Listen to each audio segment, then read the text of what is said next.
sa vocation, c'était une toute petite vie. Mais elle l'a vécue pleinement, jusqu'au bout. Et c'est ça qui est important, c'est que chacun de nous vivions notre vie pleinement jusqu'au bout, notre mission. Bonjour, je m'appelle Aurélie, je suis maman de 2 enfants sur la terre et 1 enfant au ciel. Et je vais vous partager mon regard sur le deuil périnatal.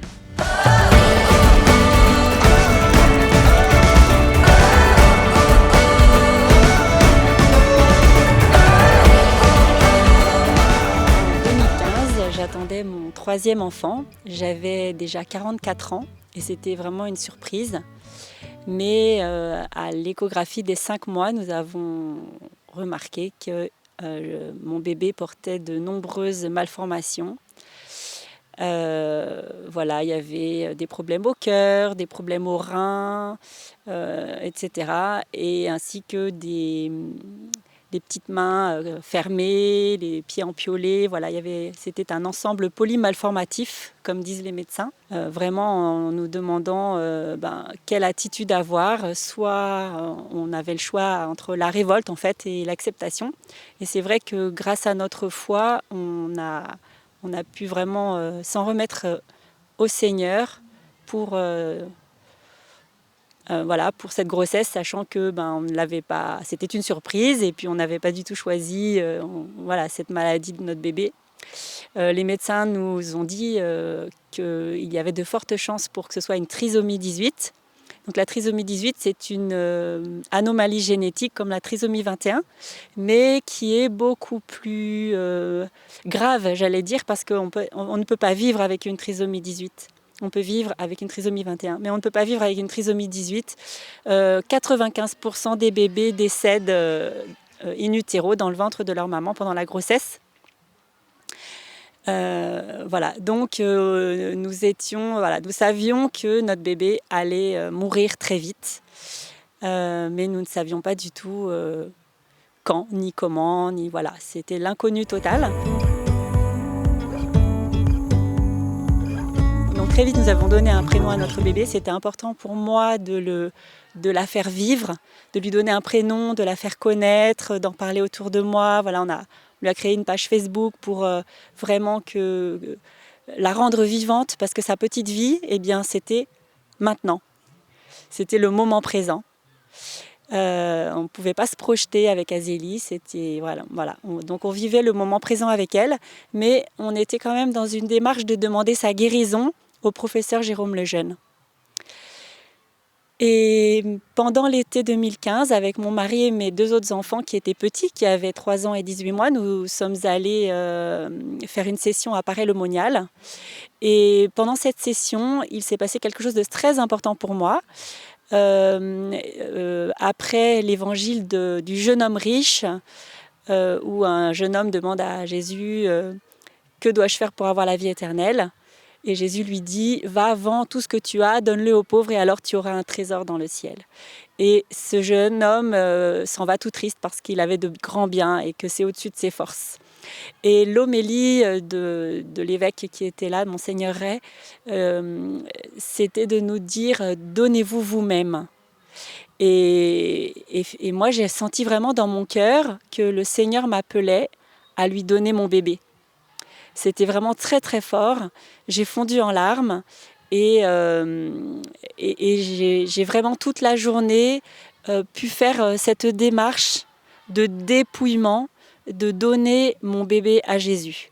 Ça s'est fait vraiment, c'était comme un arrachement et en même temps une grande douceur, parce que en fait Jésus me donnait la grâce de le faire. C'était un petit peu comme le fiat de Marie, qu'il me soit fait selon ta parole. Moi, je ne peux pas le faire, mais Dieu le fait en moi. Comment cela va-t-il se faire ? L'Esprit Saint viendra sur toi. Le jeune homme riche, c'était aussi au-dessus de ses forces, mais moi aussi, c'était au-dessus de mes forces. Mais la grâce de Dieu m'en a donné la possibilité. Dieu l'a fait en moi. Et donc, après cette session, malheureusement, Azélie n'était pas guérie. Mais quelque chose s'était passé en moi. Il y avait un oui qui avait pu être donné. et aussi cet abandon total de mon bébé entre les mains de Dieu. Et à partir de ce moment-là, j'ai demandé, vraiment ma prière, c'était que sa petite vie porte beaucoup de fruits. Et du coup, cette prière m'a accompagnée tout au long de la grossesse parce que quand j'avais des moments un peu, voilà, de tristesse, d'inquiétude sur l'avenir, de désespoir, vraiment, ce qui me redonnait l'espérance, c'était de croire que Jésus, que Dieu allait exaucer cette prière, que sa petite vie allait porter du fruit et que donc ce que l'on vivait ne serait pas stérile, que ça allait... voilà, que ça allait être fécond. Et donc voilà, nous avons vécu toute cette grossesse avec des aléas, avec les médecins, etc. Voilà. Et puis finalement, la malformation cardiaque et puis les malformations d'Azélie n'étaient pas si graves que ça. Ce qui fait que petit à petit dans la grossesse, je me disais que peut-être elle allait vivre un petit peu. Je ne savais pas combien de temps. Et effectivement, elle est née. Elle est née avec 3 semaines d'avance. Elle était toute belle. Enfin, franchement, c'était un grand moment de bonheur. Toute rose, vraiment très mignonne. C'était pas du tout le monstre qu'on nous avait annoncé. Elle avait une fente palatine, une petite fente labiale, mais qui n'était pas laide du tout et elle pouvait même boire ses petits biberons. Donc je suis restée 2 semaines avec Azélie à la maternité. Pendant ce temps-là, mes enfants étaient bien sûr à la maison, avec mes parents qui étaient venus nous aider, et mon mari qui travaillait aussi.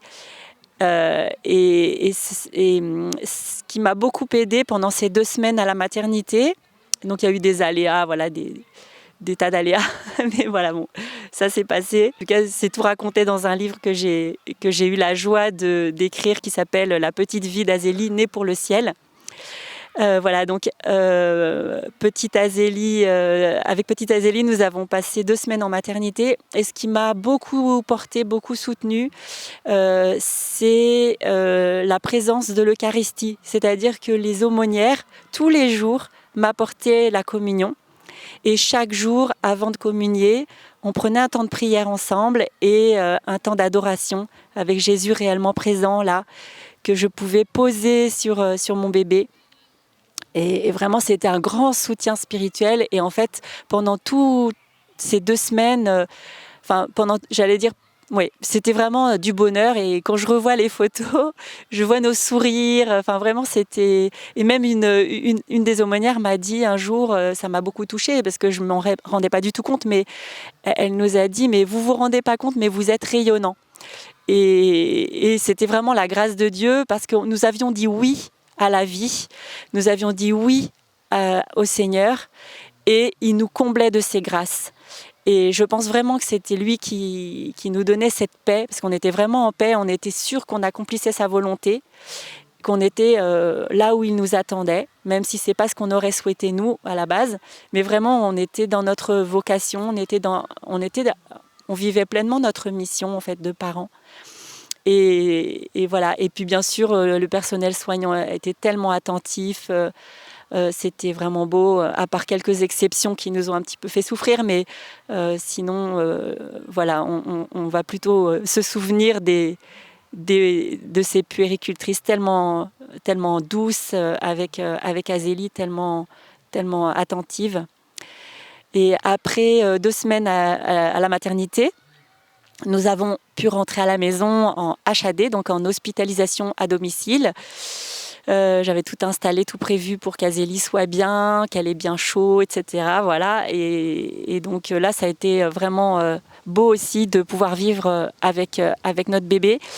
Bien sûr, j'étais très fatiguée. C'était voilà, des nuits courtes, des difficultés à la nourrir parce qu'elle tétait, mais en fait, sa trisomie 18 faisait qu'elle était quand même faible. Elle avait du mal à bien absorber ses petits biberons. C'était un petit bébé très très fragile auquel il fallait faire très attention. Mes parents étaient toujours là pour nous aider à la maison avec les enfants. Et au bout d'une semaine, nous avons pu célébrer le baptême d'Azélie. Donc elle avait déjà été ondoyée par son papa à la maternité, à la naissance en fait. Mais comme elle allait bien, au retour à la maison, on a pu, au bout d'une semaine en paroisse, donc avec tous les paroissiens à la messe du dimanche, célébrer son baptême. Donc le complément de son baptême, le Saint-Crème, la lumière, le vêtement blanc, voilà. Et donc ça a été formidable, c'était vraiment une très belle fête. Et puis après ce moment, mes parents sont partis, ils avaient aussi besoin de rentrer chez eux. Et là, en fait, l'état d'Azélie a commencé à se dégrader. Ça a été beaucoup plus difficile, encore plus compliqué pour la nourrir. Et puis, voilà, elle commence à faire du bruit en respirant. C'était plus douloureux parce que, en fait, on voyait qu'elle était sur une pente, sur une pente descendante. Voilà, on était très très soutenus par la prière de beaucoup de gens autour de nous, grâce à la petite page Facebook et puis aux nouvelles qu'on pouvait donner. Donc ça, c'était très important, cette prière. On n'est pas resté seul. Mais voilà, là, ça commençait à devenir difficile. Beaucoup de fatigue, voilà, il n'y avait plus personne trop pour nous aider à la maison. J'avais quand même une personne que les services sociaux m'avaient envoyé, une TISF, qui venait 2 heures par semaine pour s'occuper de Tite et Fleur-Marie, des enfants. Et puis Azélie a commencé à faire des petites apnées, à arrêter de respirer, elle oubliait de respirer. Donc ça, c'est une des conséquences de la trisomie 18. Le cerveau oublie de faire son travail. Donc le bébé ne souffre pas, mais il ne souffre pas parce qu'en fait, il ne se rend pas compte qu'il oublie de respirer. En fait, l'angoisse vient du fait que le cerveau alerte, mais là, son cerveau ne l'alertait pas. Donc, c'était juste un fait. Elle devenait toute bleue, et puis au bout d'un moment, elle revenait. Et au bout d'une semaine, je l'ai emmenée aux urgences pédiatriques parce que voilà, ça allait mal. Et puis, finalement, comme à cause de sa trisomie 18, elle n'avait pas le droit, entre guillemets, elle n'avait pas le droit à l'AREA ou à l'assistance respiratoire ou des choses comme ça.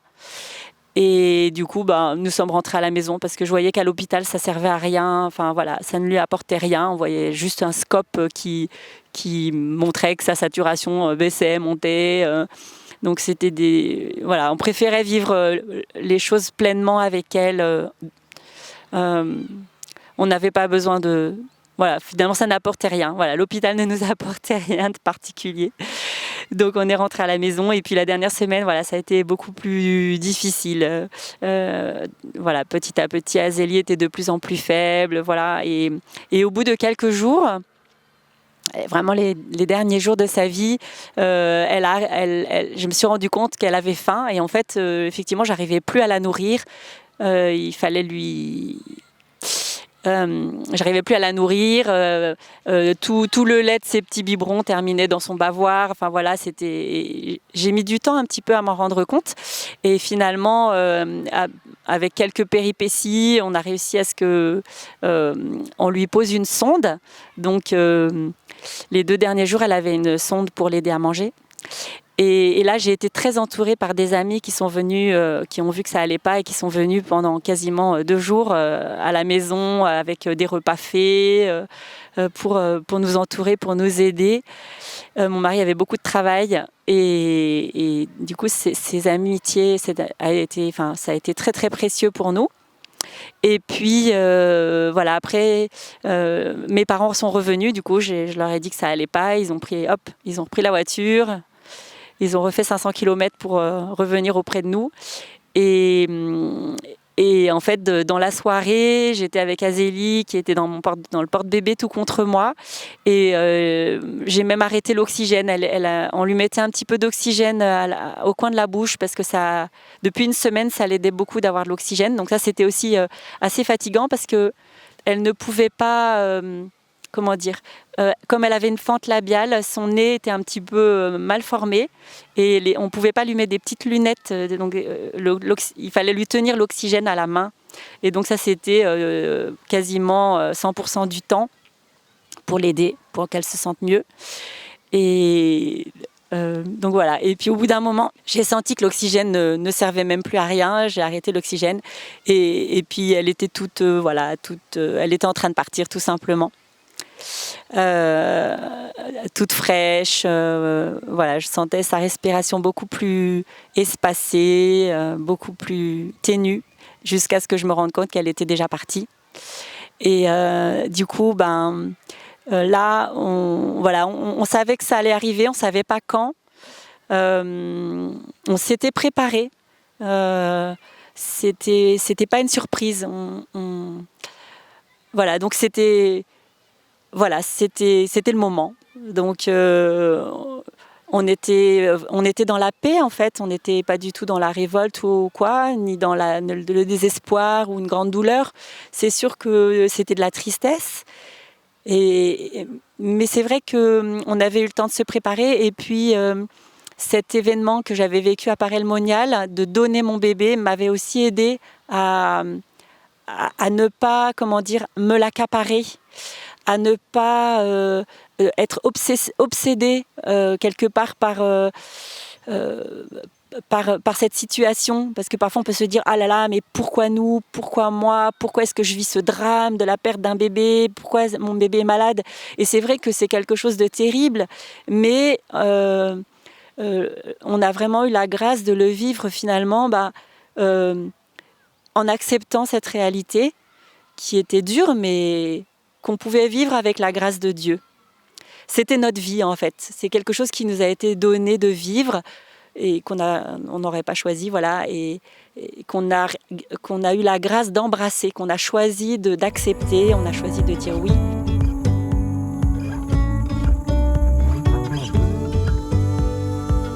Et donc quand Azélie donc est partie, on a appelé, j'ai appelé mes parents qui étaient pas loin, mon mari, Fleur-Marie dormait déjà, ma fille dormait déjà, et on est tous venus et on a pu la prendre dans nos bras, la câliner, voilà. Chacun a pu passer du temps avec elle dans les bras. Mes beaux-parents aussi qui habitent un petit peu plus loin. Et voilà, c'était un moment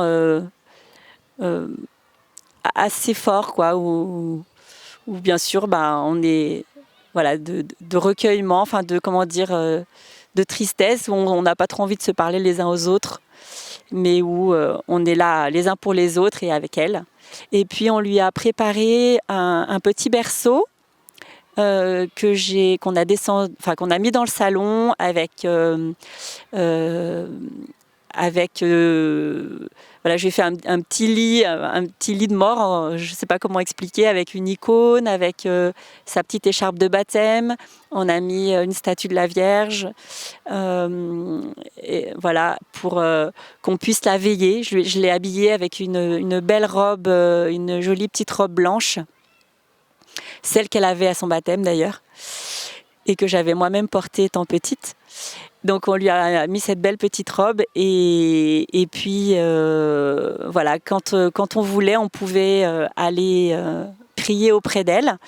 Donc ça, c'est très important de savoir que c'est possible, qu'un bébé qui meurt à la maison, comme n'importe qui d'ailleurs, on peut le garder à la maison. Et même si elle était décédée à l'hôpital, on nous avait dit qu'il était possible de la ramener à la maison et de passer du temps à la maison. Et je pense que c'est très important pour la famille. Donc pendant le lendemain ou le surlendemain, on avait proposé à ceux qui le souhaitaient de venir prier avec nous autour d'elle. Donc l'après-midi, c'était maison ouverte et les voisins, les paroissiens sont venus prier. Donc on a chanté, on a lu la parole de Dieu autour d'Azélie. C'était un beau moment de paix, de fraternel. Les enfants étaient toujours auprès de nous, donc mon fils aîné avait 3 ans, ma fille plus jeune avait 18 mois. Et donc ils ont bien vu, voilà, ils voyaient Azélie décédée, on les laissait la toucher, ils pouvaient caresser sa petite tête. Donc ils ont voilà, vraiment pu s'approprier sa mort. C'est pas quelque chose d'abstrait où parfois il y a quelqu'un qui meurt, mais en fait on le voit pas, il est caché à nos yeux. Tout d'un coup il a disparu de la circulation. Nous on voulait pas ça, on voulait vraiment que nos enfants en particulier vivent la mort de leur petite sœur et l'intègrent. Ils étaient tellement petits que des mots ne suffisaient pas. Donc là, voilà, c'était un peu comme en Amérique latine ou autrefois. Voilà, on veillait les morts, on les touchait, on passait du temps auprès d'eux, on priait pour qu'ils aillent au ciel. Voilà, c'est... Donc là, pendant une semaine, on a vécu ça parce qu'en fait, on avait des travaux à faire sur le caveau familial et l'entreprise qui devait faire les travaux, donc c'est très matériel, était en retard. Ils n'avaient rien fait en fait.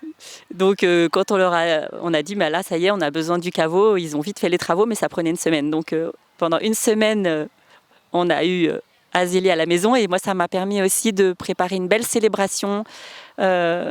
Une belle célébration d'anciennement. Je voulais que ce soit plein d'espérance parce que en fait, petite Azélie, certains nous disaient que c'était un petit ange, mais en fait non. Moi, c'est une belle image, mais Azélie, les anges n'ont pas de corps. Et quand on a porté son enfant, quand on l'a eu dans les bras ou quand on l'a eu dans son ventre, qu'on l'a senti bouger ou peut-être même pas, on sait quand même que il avait un corps. Et les anges n'ont pas de corps. Les anges sont des esprits. Nos bébés qui partent trop vite ont eu un corps. Leur âme s'envole vers le ciel, leur corps va descendre dans la tombe. Et donc voilà, pour moi, Azélie, c'est une petite sainte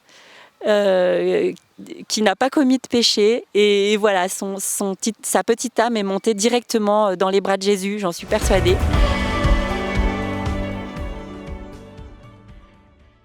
Et ce qui est très beau aussi, c'est que du coup, elle a vraiment fait un lien entre le ciel et la terre.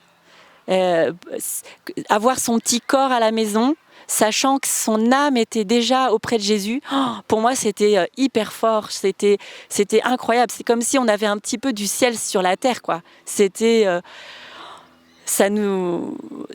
oui, c'était comme une ouverture, comme si... Enfin, je ne sais pas comment l'exprimer. Mais c'était très très beau en fait. Et c'est pour ça que son enterrement, on l'a appelé plutôt son anciennement. On a fait une très belle célébration, un petit peu une célébration de Toussaint, voilà, de fête de Toussaint. Et puis quand on est allé au cimetière, voilà, c'était important. Nos enfants étaient vraiment présents aussi. On a fait descendre son petit cercueil au fond de ce caveau tout neuf. C'était important pour nous que les enfants voient aussi où était le corps de leur petite sœur. D'ailleurs, quelques jours plus tard, mon fils aîné, donc qui avait 3 ans, a dit « Mais maman, Azélie, elle est dans le noir !» Alors je lui ai dit « Oui, son corps, effectivement, tu as vu, il est dans le noir, dans ce caveau fermé, mais son âme est montée au ciel avec Jésus et elle est vraiment... auprès de Jésus et on la retrouvera parce qu'on a vraiment cette espérance de la vie éternelle et quand on lit le credo, quand on récite le credo à la messe, c'est très très beau de prêter attention à ces paroles quand on dit « Je crois à la résurrection de la chair », à la vie du monde à venir, à la vie éternelle. Ça veut dire que déjà on croit que notre âme est éternelle, mais on croit aussi qu'on va ressusciter et qu'on ressuscitera avec notre corps. Nous croyons à la résurrection de la chair et que donc un jour, notre bébé, on le retrouvera. On va un jour être réunis, je ne sais pas très bien comment, sur une terre nouvelle, des cieux nouveaux, mais on se retrouvera en chair et en os. Le Seigneur nous l'a promis. Donc ça, pour moi, c'est une très grande espérance. Et donc, c'est quelque chose aussi qu'on a partagé avec nos enfants. Au point qu'un jour, Fleur-Marie, ma petite, qui avait 18 mois à la mort d'Azélie, mais qui a dit ça un petit peu plus tard, qui disait « Mais moi, mais quand est-ce que je vais mourir, maman? Parce que moi, je suis pressée de la revoir, ma petite sœur. » Donc voilà, c'est cette espérance du ciel qui nous est donnée Euh, voilà, on sait que notre vie ne s'arrête pas là. Et puis, je voudrais dire aussi quelque chose, c'est que on pourrait se révolter qu'un petit si jeune meure. Voilà, il y en a tellement autour de nous, des enfants ou des trop jeunes. Voilà, on a l'impression que c'est toujours trop jeune pour mourir. C'est vrai. Et en même temps, ça nous rappelle que le but de notre vie, c'est le ciel, que notre vie est fragile. Et je disais aussi à mes enfants, parce qu'ils me disaient, mais pourquoi elle est morte, Azélie? Et je leur dis, mais parce que c'était sa vie à elle. D'abord, c'était écrit dans ses chromosomes. Avec son chromosome 18 en plus, elle ne pouvait pas vivre longtemps. Donc, ça faisait partie d'elle. Quand elle a été conçue, quand elle a commencé à se former dans mon ventre, sa vocation, c'était une toute petite vie. Mais elle l'a vécue pleinement, jusqu'au bout. Et c'est ça qui est important, c'est que chacun de nous vivions notre vie pleinement jusqu'au bout, notre mission. Alors il y en a qui vont la vivre pendant quelques semaines, pendant quelques jours, pendant quelques heures. D'autres, ça va être pendant quelques années, et d'autres, ça va être pendant de très nombreuses années. Voilà. Voilà, c'est chacun sa vie unique. Nous sommes uniques et nous avons chacun notre vocation. Mais l'important, c'est que nos vies portent du fruit. Et c'était vraiment ma prière que la vie de petite Azélie porte beaucoup de fruits. Et j'ai eu après beaucoup de témoignages de fruits, voilà, de personnes extérieures qui ont pu me dire à quel point sa petite vie les avait aidés dans leur vie, leur avait donné de la lumière. Voilà. Ce qui nous a beaucoup aidé, ça a été de nous tourner vers Dieu, de nous dire, cette épreuve, on ne peut pas la vivre tout seul, on est trop faible, on a besoin que Dieu nous accompagne. Et moi, j'avais pas mal dans le cœur Marie au pied de la croix. Marie, la Vierge Marie, elle a vu souffrir son fils sur la croix et elle s'est tenue debout. Et c'est vrai que ça m'aidait beaucoup de voir Marie debout au pied de la croix, parce qu'elle était pleine d'espérance aussi. Et voilà, et de croire que nos souffrances ne sont pas stériles. Ce que nous vivons peut porter du fruit, et ça donne un sens à notre douleur, ça donne un sens à notre souffrance. Et Jésus, il souffre avec nous. Dieu est toujours du côté de celui qui souffre. Parfois, on se révolte, on voudrait se révolter contre Dieu et on dit si Dieu est amour, c'est pas possible qu'il y ait le mal sur la terre. Si Dieu est amour, c'est pas possible que des enfants meurent, etc. Mais justement, Dieu, il nous veut pour la vie éternelle. Il nous a créés pour ça, pour ce bonheur éternel. Et si nos enfants vivent, c'est vrai que pour nous, c'est un manque sur la terre. Mais notre enfant, après, il est au ciel auprès de Dieu, il est heureux. Et voilà, offrir cette absence, cette douleur, et la vivre avec Dieu. On ne peut pas la vivre tout seul. Il ne faut pas rester tout seul avec cette révolte qu'on a au fond du cœur. Voilà, demander à Dieu son aide, car lui, il sait. Il connaît notre cœur, il connaît nos douleurs et il est venu pour ça, pour nous apporter sa consolation. Il est venu pour nous sauver. Il est venu pour nous donner le bonheur sur la terre et dans le ciel.